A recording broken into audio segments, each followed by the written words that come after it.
សូមមកអាពួងសៀមិនគុណខ្ញុំមកជីគ្មានខអាណា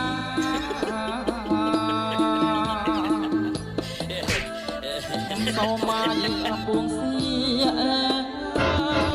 ប្រកបខ្ញុំមកជីគ្មានអខ្វល់អាណាវិស៊ីមិនខ្លាចញ៉ៃគេថាស៊ីគ្មានខ្វល់អាណាពួងយោពួងយោស៊ីយ៉ងវាមិនជាស៊ីច្រើនមែនទេបាទមិនមែនធ្វើម៉េច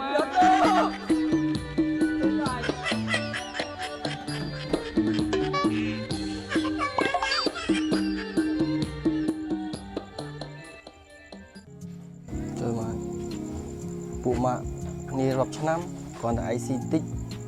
លើកម្ហូបទៅទុកអស់លីងតែណា